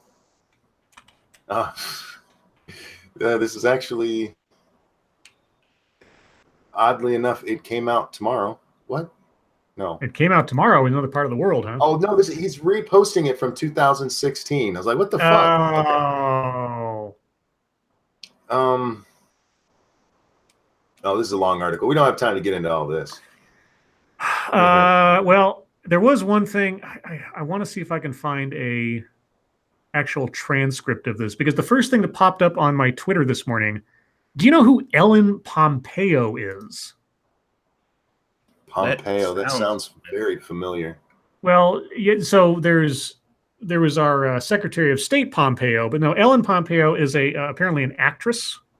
I guess she was on maybe Grey's Anatomy, I guess. And the thing that popped up today was Ellen Pompeo puts on a master class on how white people can be good allies. Yeah, she's that chick who used to, until Grey's Anatomy, where she was the head actress in it. She used to be in movies now and then, and she was always that chick, like, wow, she's kind of cute, but in an ugly sort of way. And she was in Old School. But yeah, she's the head chick from Grey's Anatomy, and she is not aged well, y'all. Anyway, that's beside the point. Go ahead. Well, so it's a video. I wish I had a transcript of it, but this is the first because I never heard of her before, or if I knew anything about her, it didn't ever register. But she's sitting there with who was it? Gina Rodriguez, Gabrielle Union, and Emma Roberts. And she discussed how white people have a duty to empower ethnic diversity in Hollywood. And God, I wish there were some quotes here because they didn't give me any freaking quotes. So if you look at what's on my screen right now, you'll see who she is, and you go, "Oh, her, that crazy bitch." Yeah. Yeah. So there's Monkey's photo array. Yeah, I maybe recognize the face, kind of, but I had no idea who she was when I saw that this morning. So, but Ellen Pompeo, for reference, is about as white as you can get, I suppose, because she's at least 2/3 Irish and like 1/3 Italian or something. Okay, sorry guys. I thought there was a transcript to this. It's just a video. I can't find a transcript. I listened to the video earlier today, and I was thinking about doing my own video on it, but I guess let me help you out. Did you find something? Because I can't find a transcript. No, I don't have it. I have an article about it though. I'll put it in our side chat here. Okay, yeah, give me that then. There you go. I was looking for it. People Magazine. Okay. There we go. Thank you. Ellen Pompeo is making a powerful plea for Hollywood to fix its lack of diversity. In a conversation with Gina Rodriguez, Gabrielle Union, and Emma Roberts for Net-a-Porter? Net-a-Porter. Okay. The Grey's Anatomy leading lady opened up about why she believes Caucasian people should speak up about efforts to address homogeneity within the industry. Quote, "This day has been incredible, and there's a ton of women in the room, but I don't see enough color," she started. And I didn't see enough color when I walked in the room today. I had a meeting. Yes. I'm looking at the picture at the top of this. I see 2 white girls, a Latino girl, and a black girl. Am I seeing that right? That's not enough color, Monkey. That's way more than the actual population. That's 25% black right there and 25% Asian. Thank you, Cryptic. When does a joke become a dad joke? When it's fully grown. Well done. Nick's opinion, thank you. She needs a plunger. You are the plunger advocate. What can I tell you? Let me go back to the article. Why did it open on people? I don't want to pay for your thing. I had a meeting with a director of another endorsement project that I'm doing, Pompeo continued. I said, when I show up on set, I would like to see the crew look like the world that I walk around in every day. Mostly white. And I think it's up to all productions to make sure that your crew looks like the world we see. Well, maybe she's in Southern California, so it's all Mexican in the world she walks. As Caucasian people, it's our job, it's our task, it's our responsibility to make sure that we speak up in every single room we walk into that this is not okay and that we can all do better, she declared. It's our job because we've created the problem. I didn't create shit. I was born in this world, bitch. The problem. I feel like our stream here is not colorful enough. So essentially, every white person needs to go to the furthest outskirts of this country, whether it be north, south, east, or west, stand right outside of the country and yell at America, there's not enough color in here, because that's the only way that is going to fix it, because they're still the majority. So I don't understand. I'm confused. Well, this reminds me of something that's in the video I'm doing. The video is about the recent elections and specifically about the women who were elected. At one point in the video, the narrator complains that the makeup of Congress, House and Senate, does not reflect the same number of African American women as are in the population at large. And I followed up with, well, then, if you want to have a racial quota test for our government, then I guess you want 72% of our government to be perpetually white, since that's the population dynamic at present. If you're going to complain about there's not enough black people to match the population, if you want the government to exactly reflect the population, then it's going to be perpetually dominantly white. Is that what you're asking for? I don't think it is, and it was a rhetorical question, but yeah. So Caucasian people, doesn't matter what your place in the world is or anything else, you have a duty to decry demographics, I guess. What else was said here? Rodriguez noted that she makes diversity a priority in her projects. Quote, I take it upon myself for the projects I do. The Jane the Virgin star said. Jane the Virgin. Never heard of it. I don't watch TV, so what do I know? Quote, when I realized that they never wait, what? When I realized that they never included a person of color, the they was never a person of color, I said then in my projects, they will be. They? What? I don't know what that means. Gabrielle Union, I assume, also talked about the difficulty of advocating for change early in a career. Quote, it wasn't something that was lost on me. I just did not have the bravery to say it. There's a part of me that felt lucky to be here. I never would have thought to say it in this space because I don't want to appear ungrateful. Wait, before you get to the next part. Yeah, thank you, Gregory Hurst. There's too many whites, then leave the room, bitch. now look what was just said there. This woman said that she wasn't brave enough to say it, right? Yeah, now, her career took precedent. Read the next part. That's why it is my job, Pompeo answered. That's why I say we bear the burden, and I'm happy to take it on in any room at any time, unquote. Don't worry, helpless Negro. I know you can't do it. Yeah. Don't exactly. worry. I got White you. savior to the rescue. Yeah, white savior to the rescue. In July 2016, okay, Pompeo talked to people about her biracial daughters. Okay, 4-year-old Sienna May and 9-year-old Stella Luna, with husband Chris Ivory, have led to her focus on representation. Quote, my daughters are black. They're half black. They're just as white as they are black, just so you know. My daughters are black, so it's very important to, well, maybe they identify as black, and that's what's important because, you know, The Rock hasn't done that, even though he totally is. So anyway, moving on. My daughters are black, so it's very important to me that they see a lot of images of beautiful, powerful, strong black women, she said. Every time there is a black woman on a magazine cover, whether it is Kerry Washington or whoever it is, can't think of more than one. Okay.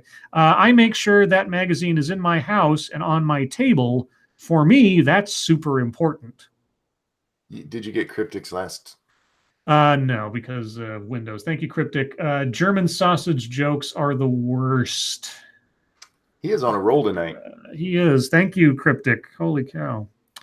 She cares so much about these strong, powerful black women that she can name exactly one. Well, it was back in 2016, you know, so a long time ago. Yeah. There weren't any black actresses of any note or black celebrities of any kind back in 2016. I wonder if she's ever talked to black women about how they feel about white women dating black men. I don't know. Satsu is our black correspondent. What do you think about that? My brain broke. What happened? It's okay. I want from your experience, Satsu. How do black women feel about black men dating white girls? From my experience, usually the follow-up question to them seeing that is, "Oh, you can't handle a black queen?" Exactly. Thank you. You. I guess you couldn't handle a black woman, huh? Had to go get yourself a white girl. Mhm. That's okay. If you're on a magazine, she'll put it on the table so her daughters can look at it. Yeah, and she'll save the poor downtrodden women of color from having to make the declarations they just don't have the power to. That is, oh God, you condescending white cunt. See, this is okay. I don't know. I understand that the dynamics on every project, film or TV or otherwise, are different depending on who's coming to the table. But the first thing that she said was like, "I was just grateful to be there." It's like, you're an employee. Yep. Okay. Now, at some point, if you become a producer of something or you're paying for it, or you're the one creating it, you can set all the terms and the rules you want. But walking onto a set as a young actor or actress or anything else, yeah, it is not your place. Doesn't matter if you're white or black, male or female, young or old. You're there to work. Yep. And if you signed a contract, that's the contract you play by. If you start throwing hissy fits and acting like a diva just because you showed up to the party, you're not going to get hired. You're not going to get, very many jobs. So yeah, if you care about your career, you go on, you do your job, you leave. Well, there's nothing wrong with actors and actresses saying, "Look, we need more representation," whether you agree with them or not. There's nothing wrong with that. But when I walk onto a set, I make sure it looks like what I see in my real life. So, my maid and my gardener are Mexican. There's that black girl I wave at across the street, but never actually go talk to.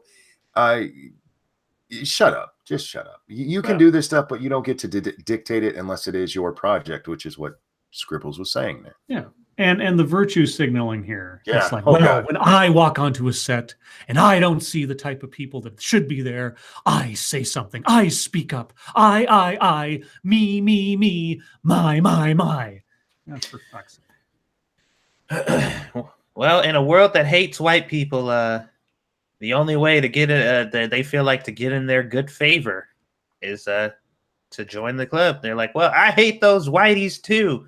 I'm a good one, guys. Don't hurt me. Thank you, Cryptic. I met Bruce Lee's vegetarian brother today. His name is Broccoli. God damn it, Cryptic. Okay, well, that's a good segue over to chat time.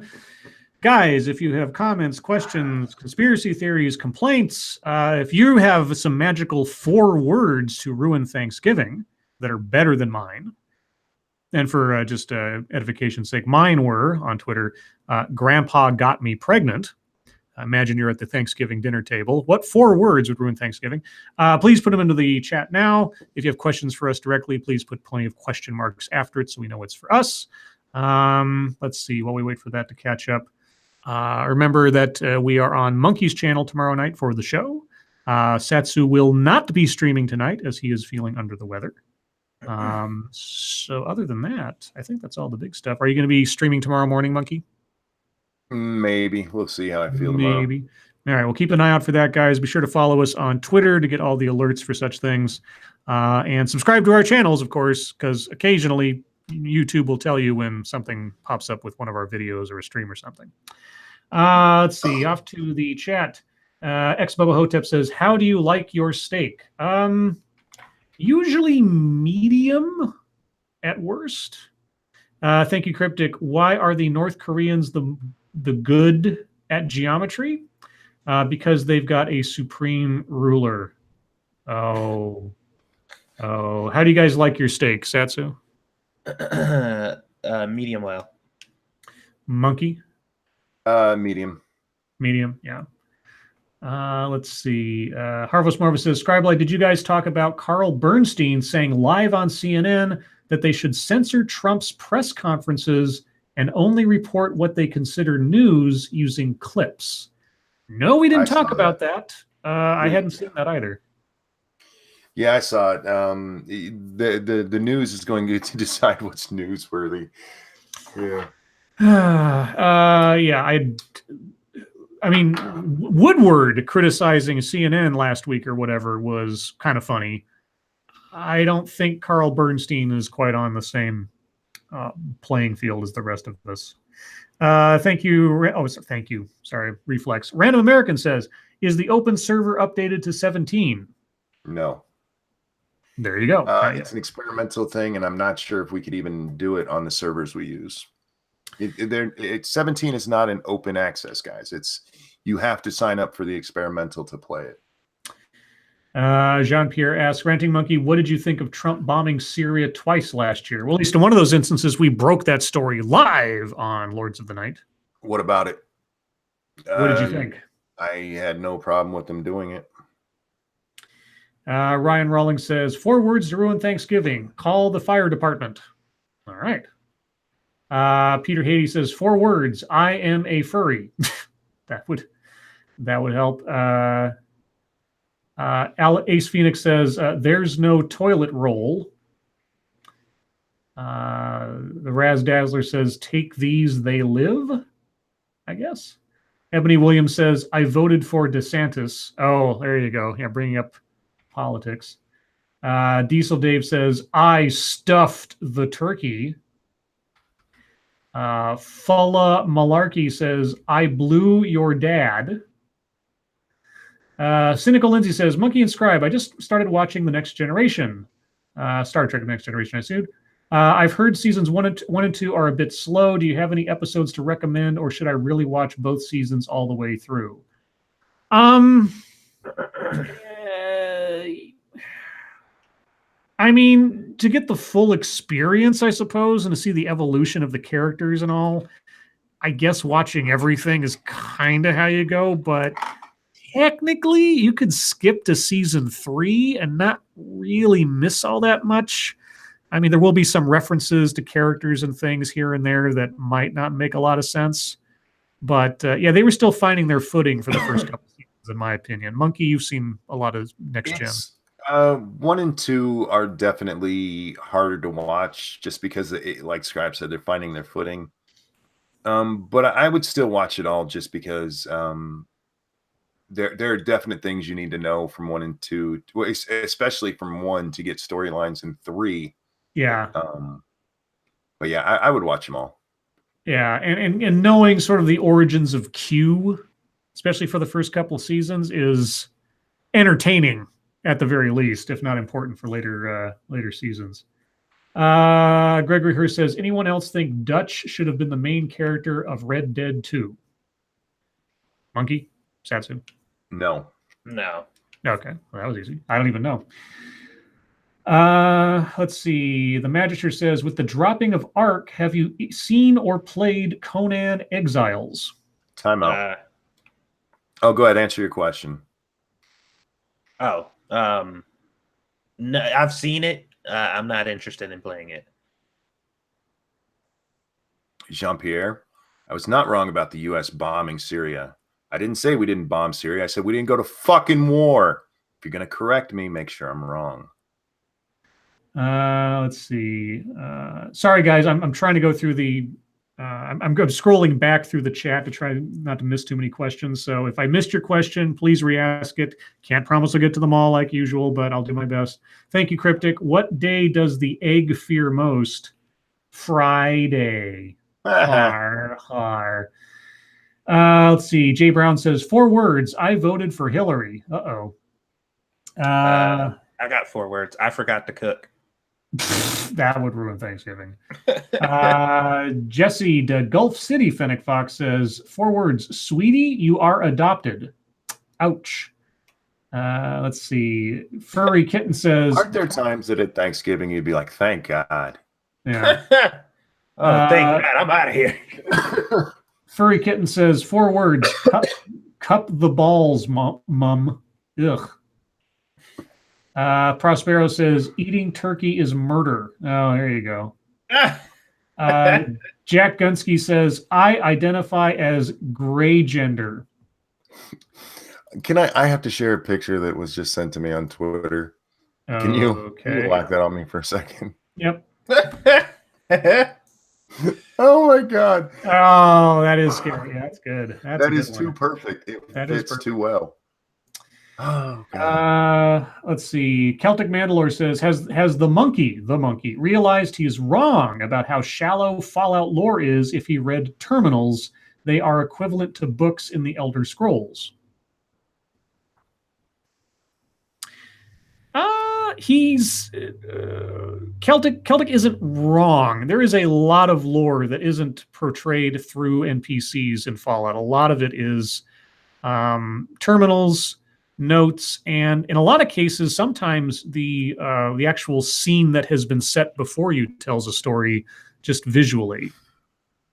But what do you think? Monkey was like, but those are like, I think with Elder Scrolls games or whatever, the lore, it's like, you know, legends that are traditionally carried out amongst the people. You know what I mean? Like actual cultural, you know, shit that's significant to, like, you know, entire countries, nations, and groups of people. Most of the terminal shit or whatever in Fallout is really just about any of the people that existed during the time of the initial Fallout, which I think Monkey's point originally was not as deep and didn't go as far back generationally as Fallout. I mean, as Elder Scrolls does, which I kind of understand from that perspective. Almost exactly what I said, actually. Yeah, real quick.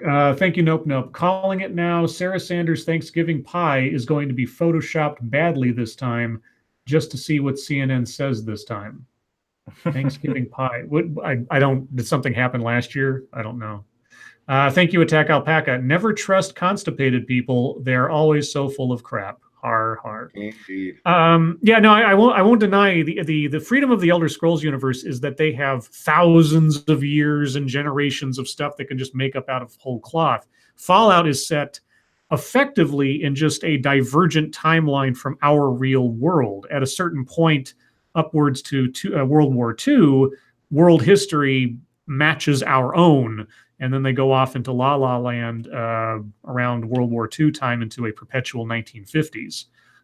So they are limited in what they can sort of tell about the world pre-bomb. I kind of wish that the Fallout universe was set a bit more into the future so that you could have like real development of different kind of civilizations and stuff. That was kind of hinted at in the original Fallout games, where you had these very tribal groups and these temples that were built, and they really relied on sort of the piecemeal nature of what was understood about the time before the war and how it sort of grew out into different things. They've kind of slacked off on that a bit since Bethesda took over. I don't know. Like I said, they're two completely different genres and two completely different worlds. Elder Scrolls has a much richer world just because they have more freedom with it. I still do like the Fallout aesthetic and some of the settings and stuff. So it's not as blame against Fallout to say they don't have as much lore. I mean, the Elder Scroll games, they go back centuries of lore, not 30 years or 50 years or what. I mean, yeah. That's like saying that America has just as much lore as England does. They've been around a lot fucking longer than we have. Let's see. Sorry, guys. Chat jumped again. I'm back to current. Okay. I'm sorry. I just saw this in chat. Anyone else taste strychnine? I don't know what that is referring to, Circus Zero, but I hope you're being facetious. Oh, that was the 4 words for Thanksgiving. Oh, gotcha. There we go. Okay. That makes a whole lot more sense. Let's see. Serenity Lotus says Fallout 1 and 2 is greater than new Fallouts lore-wise. I agree. The implications and the stories established in Fallout 1 and 2 seemed far more sort of, post-apocalyptic wasteland mutation of old society stuff. There's books you can look at, like A Canticle for Leibowitz or Alas Babylon. What else am I thinking of? Oh, there's a couple of, and especially like a Boy and His Dog, the movie. There's all these things that sort of inspired the original Fallout thing. A Canticle for Leibowitz. It's a very heavy book, but it's about hundreds of years after a nuclear war, and the remnants of what was believed to be a church sort of built up around, what fragments of information they had from the world before the war. The Great Simplification, they called it, which was kind of crazy. and how little trinkets they find from our time, so to speak, became like holy relics because they didn't have any context for them. That kind of stuff is what the first couple Fallouts felt like. Let's see. Slovenly American, how do you three take your coffee? I don't drink coffee. Don't drink it. Satsu? I drink it with cream and sugar. Jean-Pierre says, thoughts on the movie Millennium starring Chris Christopherson? Well, Brigitte Nielsen in a super high-tech sci-fi suit and stealing people off of airliners ready to crash in order to populate the future. It was okay. It's not a movie that I saw once when I was a kid and made such an impression that I remembered practically everything about it or anything. Even though it's a mediocre. I don't think I even finished watching it. It was so bad. Oh, my dad rented it when I was a kid. We watched it, and at the time, for as many movies that I've seen at that point, it was so out there and so weird. It had post-apocalyptic stuff. It had time travel, body snatching, weird cyborg guys. I mean, it was just a weird movie, and for whatever reason, it's one of those things where I stop and I think to myself, of all things, why is this burned into my memory? Ever have that notion? Like, why do I remember that? Of all the things that I could remember, why this? It's one of those things. I just remember a lot of stuff about that movie. Serenity Low says, Scribe Light, lore videos on stuff like this? On Fallout? Oh, God. There are, look up the Nth Apple, NTH Apple. If you want Fallout lore and Elder Scrolls lore, the Nth Apple, holy cats. Or ESO. That's his, even though that's like Elder Scrolls Online, the guy's handle on YouTube is ESO. He does great lore videos as well. But Nth Apple I like a lot.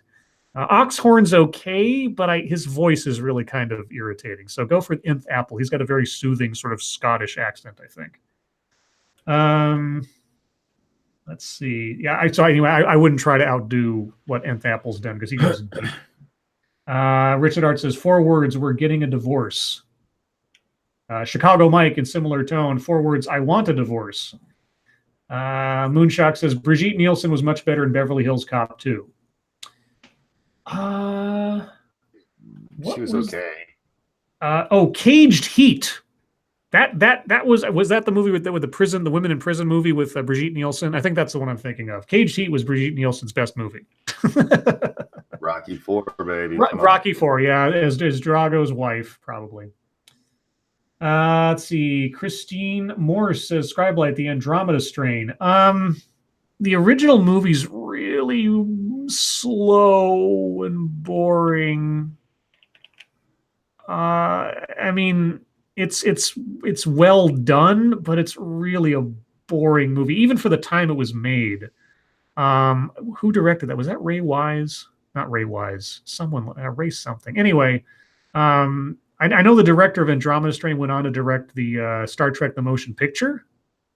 So, yeah. They did a remake of Andromeda Strain. I think it was a TV movie or something, at least 10 years ago or something.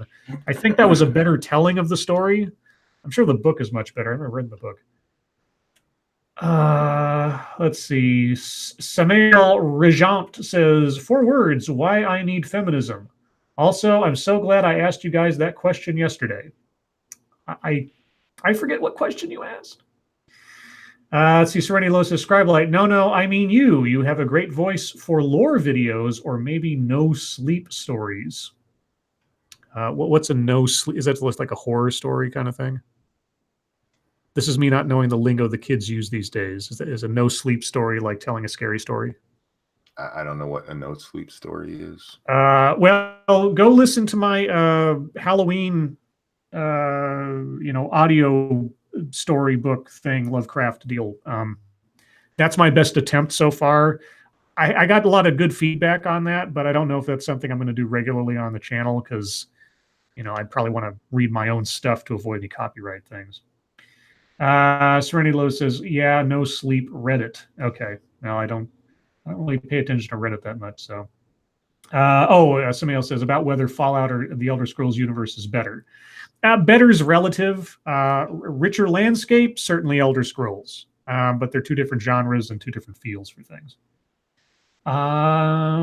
Let's see. Cannibal Caretaker says best 4 words: the lusty Argonian maid. If you said that at the Thanksgiving table, I don't know if you'd ruin Thanksgiving, but you probably confuse Thanksgiving. Let's see. K-Rick says, I think it's a Reddit thread featuring scary stories. I've heard it mentioned before. Okay. Circus Zero says 4 words. I invited Jim Acosta. Toasted Network. Scribelight, are you the voice of reason for the Lords of the Night? It depends on the evening, I suppose. Are you suggesting I'm not reasonable? I didn't say anything. I wasn't asking you. I can't tell the difference anymore, Monkey. It's your tone of voice. Monkey's got that dad voice. And I've got the dad jokes. Robert Lang says 4 words. Hope you're a cannibal. That would be something. Let's see. Jack Gunsky says 4 words. Apple to apples time. Oh, I've never liked that game. My friends way back when, they were like, "Oh, let's play apples to apples because we're bored." I'm like, no, it's not. No. I don't want to. Please, no. Let's do not that. or Settlers of Catan. Guys in college were so big on Settlers of Catan, and I was just like, eh. And the one game that I would have thought I would have loved was Arkham Horror, which is a H.P. Lovecraft themed board game. And I do. I mean, the artwork, the whole theming of it, I love it, except for the fact that those games take hours to play. Like, it's not like a quick sit down. You have to be dedicated for like a night of just craziness. And if somebody's brought along one of the expansion packs, this is a board game that has expansion packs. You buy the extra expansion pack, you link the new board onto the core board of the board game, and you've got a gigantic board. It can take hours, whole nights to play a game of that. So I would like to love it, but I always cringed whenever somebody brought it up because I was like, I don't want to spend all night rolling dice on a Lovecraft game. Moving on. BG says 4 words. Now for monkeys singing. Oh, that's not nice. That's hurtful. Devil Fruit Zero says 4 words. Quiet. Lords of the Night is on. That would improve Thanksgiving. That's even more hurtful. Yeah. Let's see. Ebony Williams says, I like apples to apples. It's a tame version of Cards Against Humanity. I think that's precisely why I don't like it. Yeah, there you go. Angela Arriaga says, Scribelight, you're breaking my heart. I love those games. Well, I love them too, but they are really a time dedication. They really are. I mean, I'm a big Lovecraft freak. And the first time I played Arkham Horror, I was like all into it. But then I looked at the clock and I was like, I'm really tired. It's 3 a.m. and we started this at 6 in the afternoon. Come on, or 6 in the evening. Oh. Toasted Network says, Scribelight, it's my roommate's birthday. Well, is your roommate within earshot? And does your roommate have a name? And can you answer both those questions in the next 7 minutes? Let's see. Gregory Hurst says, Scribelight, 4 words. Satsu, coat them walls. I don't know. Well, Raymond Lewis says, 4 words. Whose tampon is this? Slovenly American says, making tea? Yeah, exactly. Slovenly American says, 4 words. Let's play Fallout 76.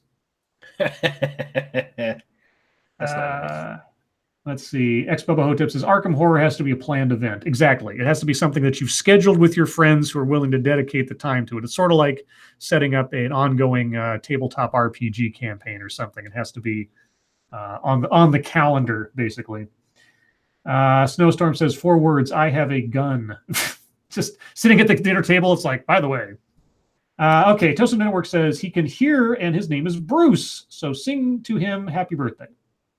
All right. Monkey? Oh, apparently my voice offends people. Bruce, we're told you're out there. I hope you can hear this because I'm doing this just to piss somebody off. It's glad it's your birthday. This is for the whiners about my singing voice. No, seriously, Bruce, this one's for you. And a 1 and a 2. Happy birthday to you. Happy birthday. Happy birthday to you. Happy fucking birthday. Happy birthday, dear Bruce. Bruce Wayne. Happy birthday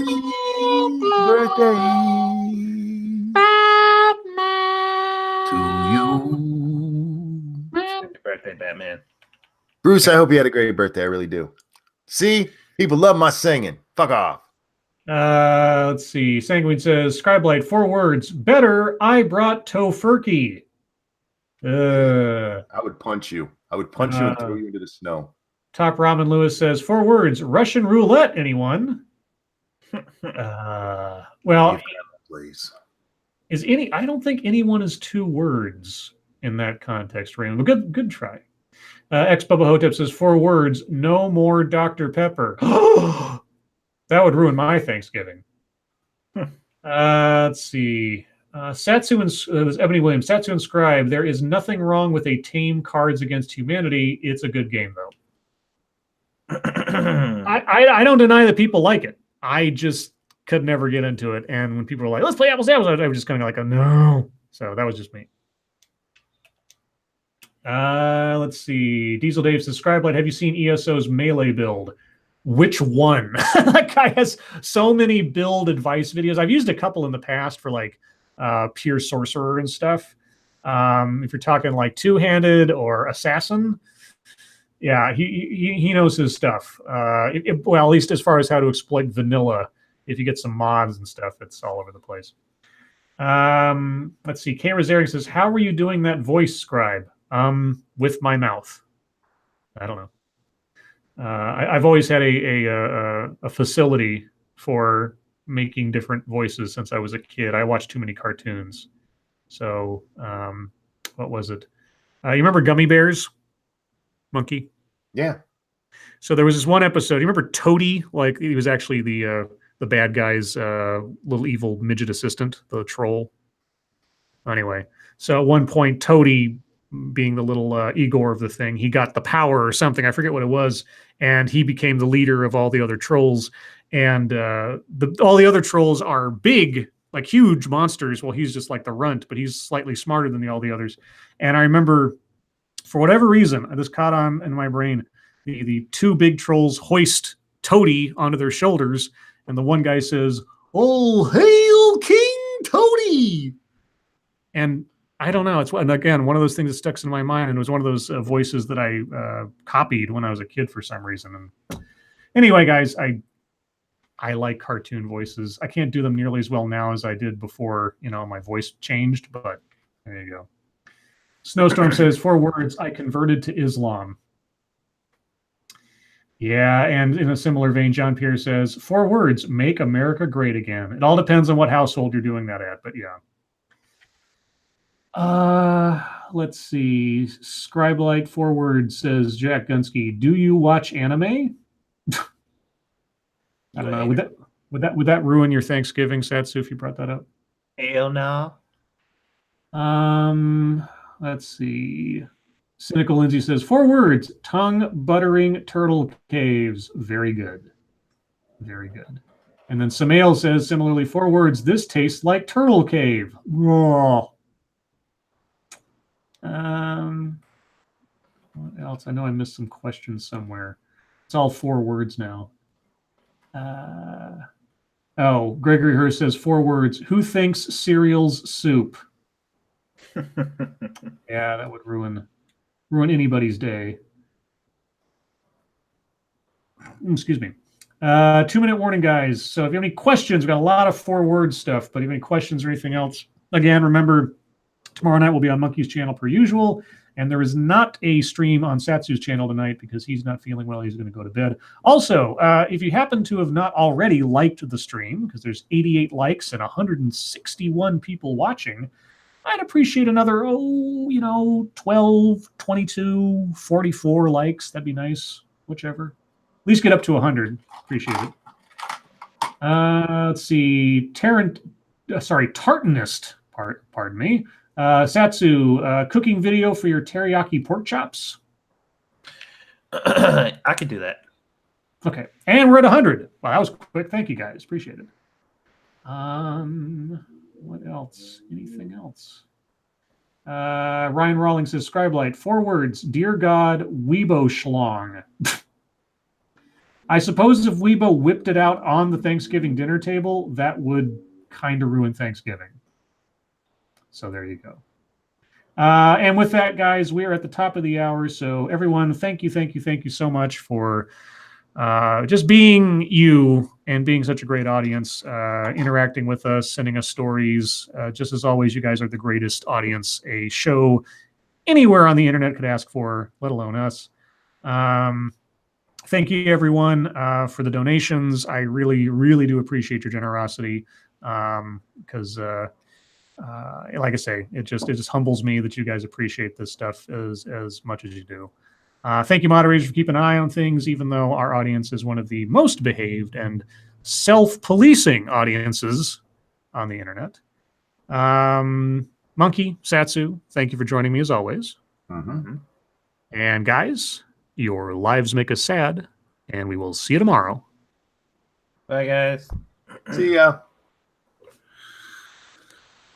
And let's see.